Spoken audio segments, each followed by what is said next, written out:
5 বছর পর দেশে ফিরে একটা ক্যাফের ভেতরে যেতেই ওয়েটার হিসেবে নিজের বুকে দেখে চমকালো নেভির ক্যাপ্টেন ইরাদ, যাকে সে 5 বছর আগে ফেলা চলে গেছিল দেশের বাইরে। 5 বছর আগে নেভির অফিসার হিসেবে দেশ ছেড়েছিল ইশতিয়াক চৌধুরী ইরাদ। আজ এত বছর পর লম্বা ছুটি পেয়ে বাড়ি ফিরছে। সকাল 8টা, ঢাকা এয়ারপোর্টে। ইমিগ্রেশন শেষ করে বের হতেই গেটের বাইরে ছিল নেভির সাদা বাস, যেখানে বড় বড় করে লেখা কি বাংলাদেশ নেভিগু। ক্যাপ্টেন, একে না আনলেই নয়। এনিমি একটা সবসময় যত্ন পায় আর এর জন্য আপনি আপনাদের সময় দেন না? বলেই লেফটেন্যান্ট তিহান ঠোঁট উল্টে ইরাদের দিকে তাকাল। ট্রেনিংয়ের শুরুর থেকেই তিহানের সাথে ইরাদের পরিচয় হয়, তারপর বন্ডিং তৈরি হয় বেশ ভালো। ইরাদ মুখটা তখনও গম্ভীর করে রেখেছে। সামনে পা বাড়িয়ে হাঁটতে হাঁটতে বলল, ইটস মাই ফ্রেন্ডস তিহান। তোমাদের আগে একে দেখে রাখা উচিত, কারণ এটা অনেক ছোট। বলেই ইরাদ বা হাতে থাকা ছোট্ট গোল অ্যাকুরিয়ামটা উঁচুতে তুলতেই চোখে পড়ল এক গোলাপের পাপড়ির মতো ছড়ানো মাছ, নাম ব্লু রোস্টেইল। সুন্দর করে বুট বুট তুলছে পানির ভেতরে, লেজটা একদম গোলাপের মতো ছড়ানো। থাইল্যান্ডে ট্রেনিং চলাকালীন এই মাছটি সমুদ্র থেকে সংগ্রহ করেছিল, দেখতে যেমনি সুন্দর তেমনি আকর্ষণীয়। ট্রেনিংয়ের ফাঁকে সময় পেলেই মাছটার যত্ন নেয় সাথে। ইরাদের পরনে ফর্মাল ড্রেস আপ আজ, একটা ব্ল্যাক শার্ট আর ব্ল্যাক প্যান্ট। 6 ফুট লম্বা গঠনের সুঠাম দেহের এক পুরুষ, ফর্সা গঠনের উপর তার সরু নাক, চওড়া কপাল, মাথায় কালো চুল। চুলগুলো একদম প্রফেশনালের ধারা বজায় রেখে কাটছাট করে ছোট ছোট রাখা হয়েছে, যে কেউ দেখলেই বুঝে যাবে কোনো চাকরিজীবী যুবক সে। এক কাঁধে ব্যাগ রেখে হাতে ছোট্ট অ্যাকুরিয়াম আর অন্য হাতে লাগেজ টানতে টানতে বাসে উঠল তার দেখাদেখি তার সাথে আসা 12-13 জন অফিসার। একে একে তারাও বাসে উঠল সবাই। তারাও ইরাদের মতো কেউ 4 বছর তো কেউ 3 বছর ডিউটি, ট্রেনিং, মিশন শেষ করার জন্য দেশ ছেড়েছিল। সবার চোখে মুখে যেন উপচে পড়ছে ছুটির অনাবিল আনন্দ। এত বছর দেশের বাইরে থেকেছে, আজ যেন নিজের দেশে পা রেখে এক প্রশান্তির ছোঁয়া পাচ্ছে। বাসে নিজের সিটে হেলান দিয়ে বসে ইরাদ ফোন অন করতেই দেখতে পেল তার বাড়ি থেকে কয়েকবার ফোন দিয়েছিল। ইরাদ তা দেখে শুধু মৃদু হেসে উঠল। মাকে সারপ্রাইজ দিবে বলে বাড়ির কাউকেই জানানো হয়নি যে আজ ফিরছে সে। ড্রাইভার স্যালুট দিয়ে এগিয়ে এসে বলল, ক্যাপ্টেন কোথায় যাবেন? ইরাদ সবার উদ্দেশ্যে এক নজর তাকিয়ে বলল, আগে একটা রেস্টুরেন্টে বা কোনো ক্যাফেতে নিয়ে চলো, সকাল সকাল কফি না খেলে জমবে না। ইরাদের কথায় ড্রাইভার তার নিজের সিটে চলে গেল। বাস ছুটল আপন গতিতে। কিছুক্ষণের মধ্যেই বাস এসে থামল ঢাকা উত্তরার একটা ছোট্ট মাঝারি ক্যাফের সামনে। টেকআউটের সামনে, জায়গাটা ছোট, তবে যেটা বড় না হলেও অনায়াসে 30-40 জন বসতে পারবে। ইরাদ বাস থেকে নামতেই একে একে সবাই নেমে এলো। পাশ থেকে লেফটেন্যান্ট তিহান বলে উঠল, ক্যাপ্টেন, এইটা তো জাস্ট ক্যাফে মনে হচ্ছে। ইটস ওকে, আমরা জাস্ট কফি খাবো, তারপর সোজা বাড়ি। বলেই ভেতরে চলে গেল সাথে সবাই। সবার পরনেই ফর্মাল ড্রেস আপ। ভেতরে গিয়ে বসতেই সেখানকার মালিক বিনয়ী মুখে এগিয়ে আসল। এই ছোট্ট ক্যাফের মালিক এক তরুণ, বয়স 24-এর কাছাকাছি হবে। বাবার টাকায় একটা ক্যাফে খুলেছে, বেশ বছর খানেক হল। মাস গেলে বেশ টাকা ইনকাম হয়, জন্য সাথে আরও 2টো মেয়ে আর একটা ছেলে রেখেছে, তবে অন্যজন নয়, তারা তার নিজেরই বন্ধু। জিসান এগিয়ে গিয়ে ইরাদের টেবিলে দাঁড় হয়ে বিনীত সুরে বলল, স্যার, আপনাদের কি লাগবে বলুন। পাশ থেকে ইরাদ এক নজর ছেলেটাকে দেখল। ছিপছিপে গঠনের শ্যামবর্ণের একটা ছেলে, দেখতেও বেশ পরিপাটি। ইরাদের সামনে মেনু কার্ডটা ধরতেই ইরাদ হাত উঁচিয়ে না করে সূক্ষ্ম গলায় বলল, আমাদের জন্য জাস্ট কফির ব্যবস্থা করুন। Okay sir. বলেই জিসান দ্রুত ক্যাফের কিচেনে চলে গেল। ভেতর গিয়ে তারা গলায় হাঁক ছাড়ল, ফারিসা, জলদি 30 কাপ কফি বানা, আর তুবা তুই কফির কাপগুলো রেডি কর। কিচেনের ভেতরে তখন বসেছিল 23 বছরের এক তরুণী, ফারিসা তাবাস্সুম।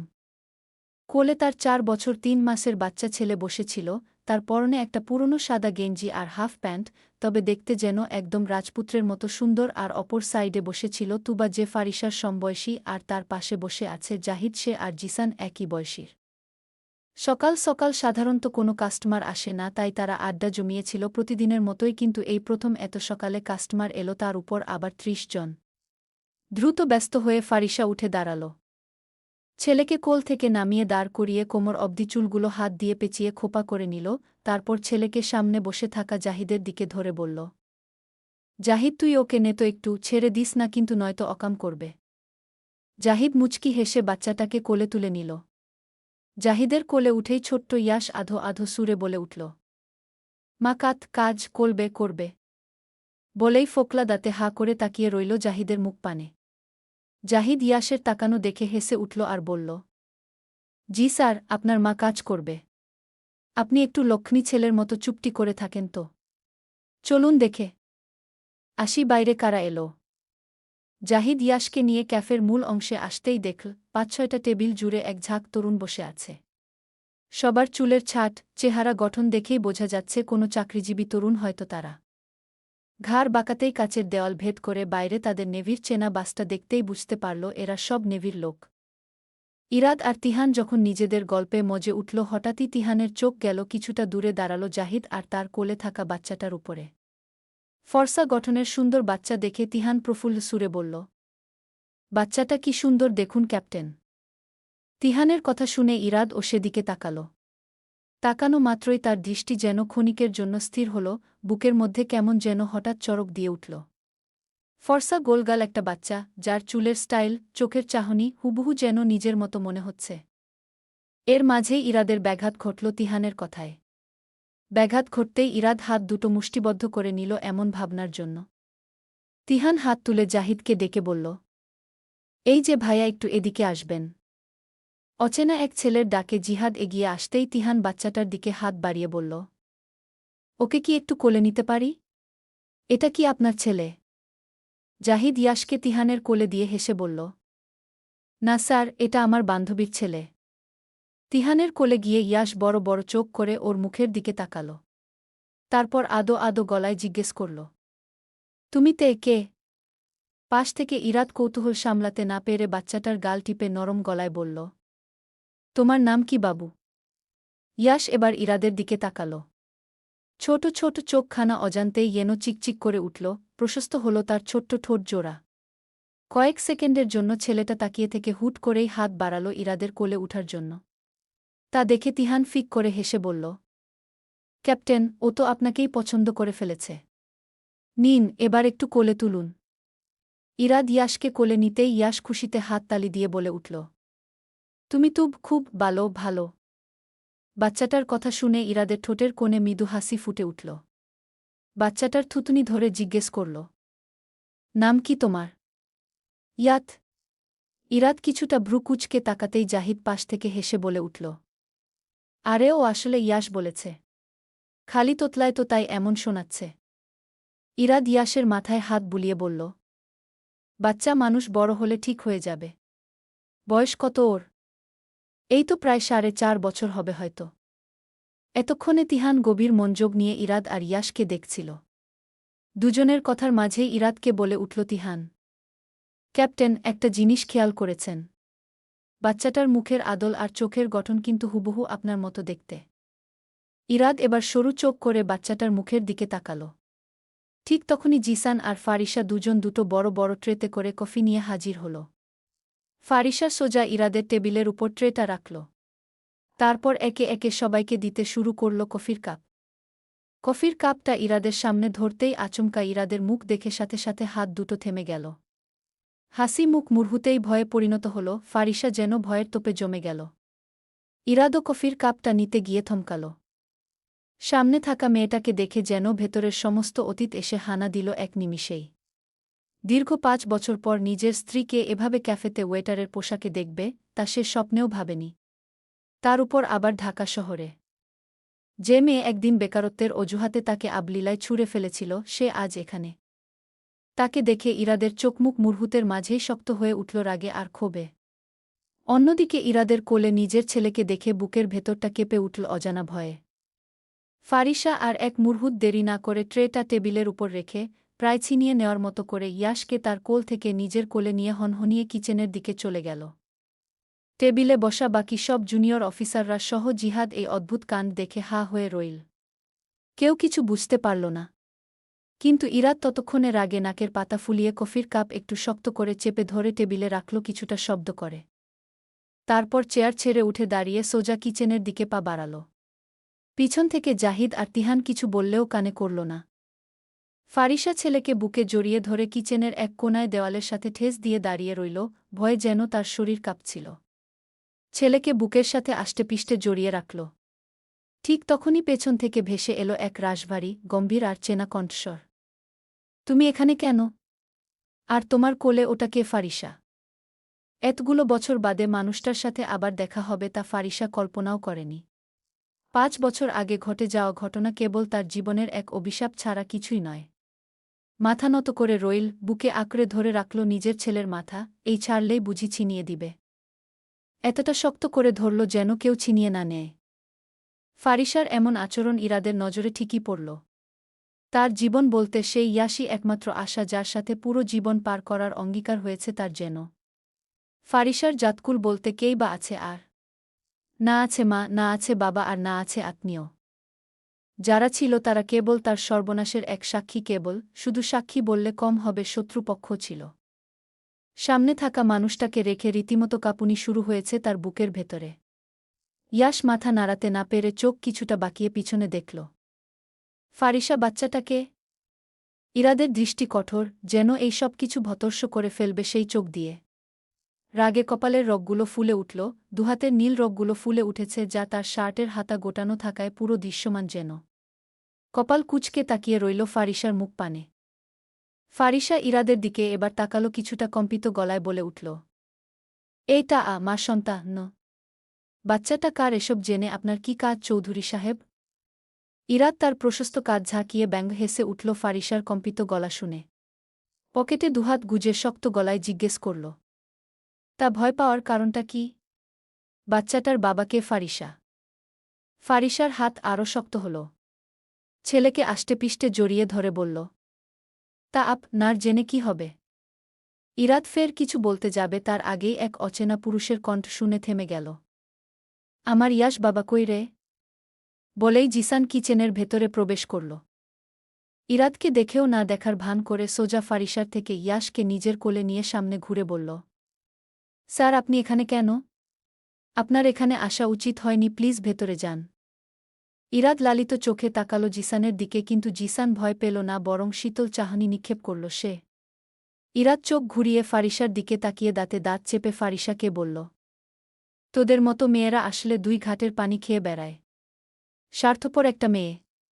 এর মাঝে কি আছে ফারিসা? একটা রেস্টুরেন্টের ওনারকে শেষমেশ লাইক সিরিয়াসলি। অবশ্য তোদের মতো মেয়েটা এইসব ডিজার্ভ করে। বলেই গটগট পায়ে বেরিয়ে গেল কিচেন থেকে। ইরাদ বেরিয়ে যেতেই ফারিসা যেন জোরে শ্বাস ফেলল, ভয়ে এতক্ষণ ভেতরে সব যেন গুলিয়ে যাচ্ছিল তার। মাথা তুলে জিসানের দিকে তাকাতেই জিসান স্থির দৃষ্টিতে তাকিয়ে বলল, চিন্তা করিস না তুই বস এখানে, ওকে নিয়ে আমি বাইরে যাচ্ছি। জিসান তুই বুঝলি কি করে ওটা? ইরাদ।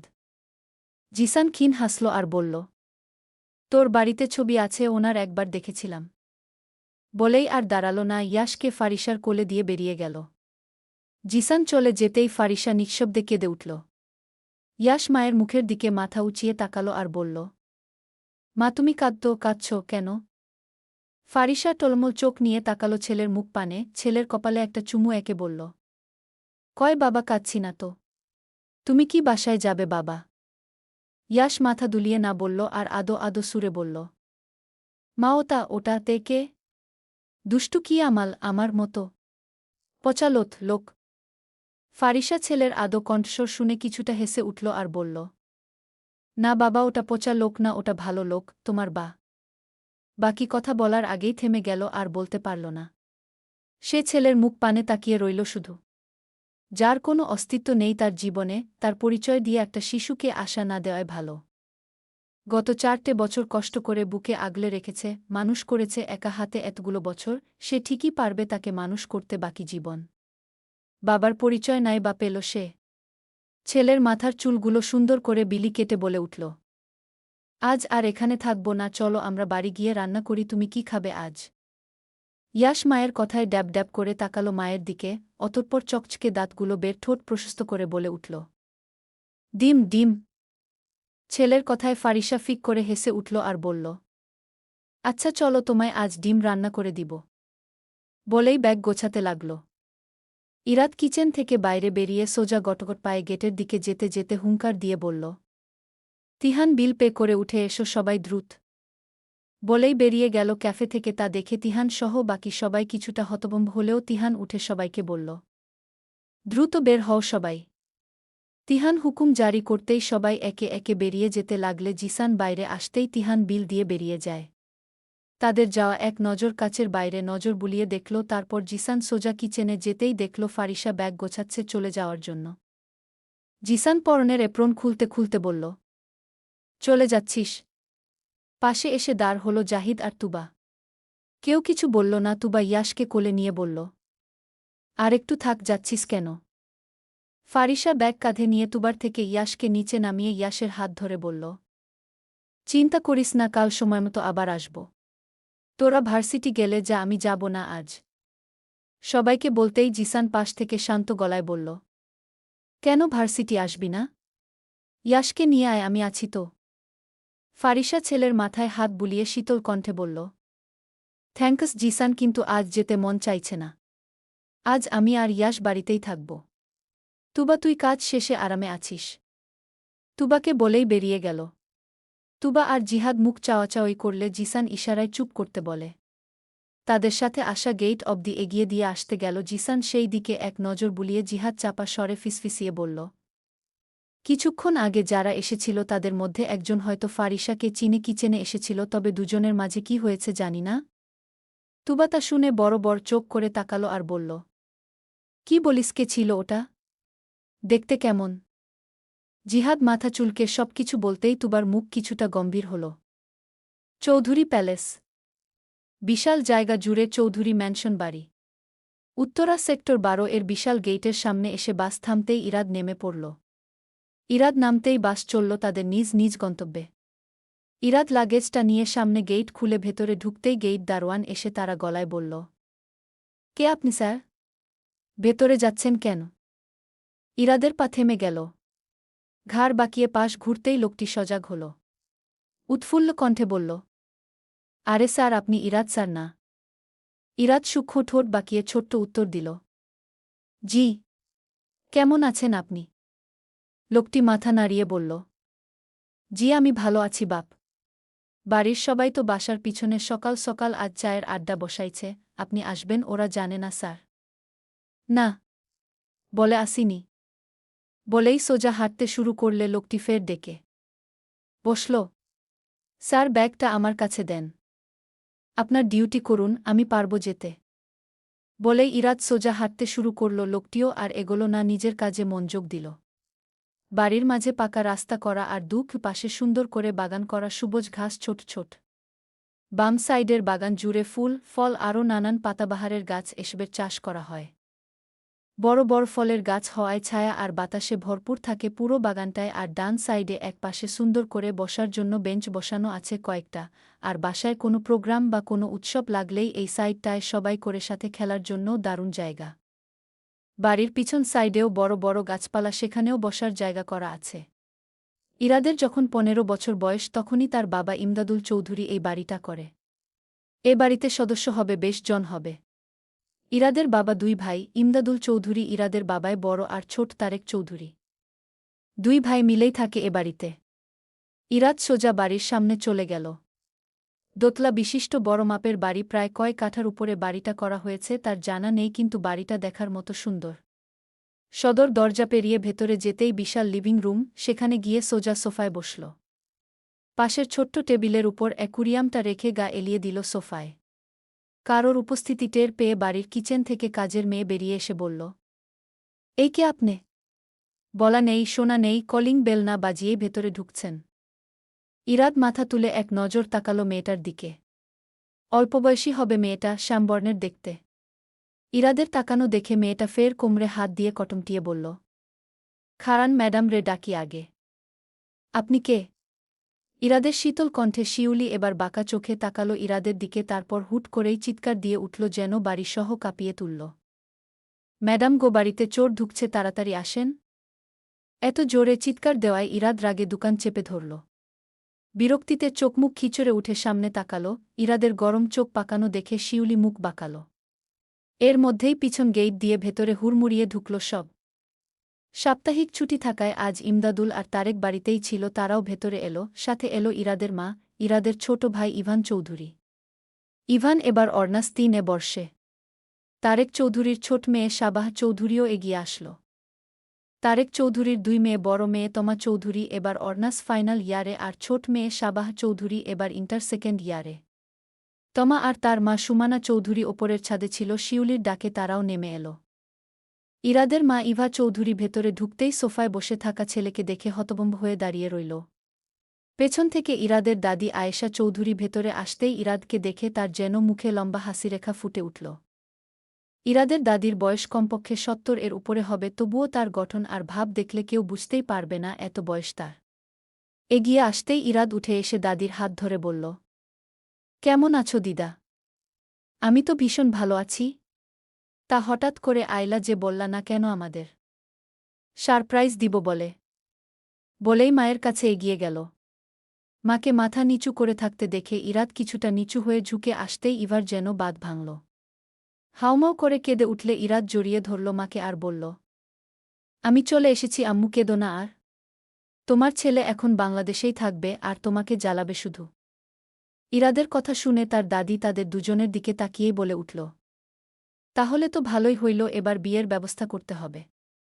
বিয়ের কথা শুনতেই ইরাদের হাসিমুখটা বিলীন হয়ে গেল। গল্প তুমি ইলেকশন নামে। লেখিকা রিমঝিম বৃষ্টি। সূচনা পর্ব।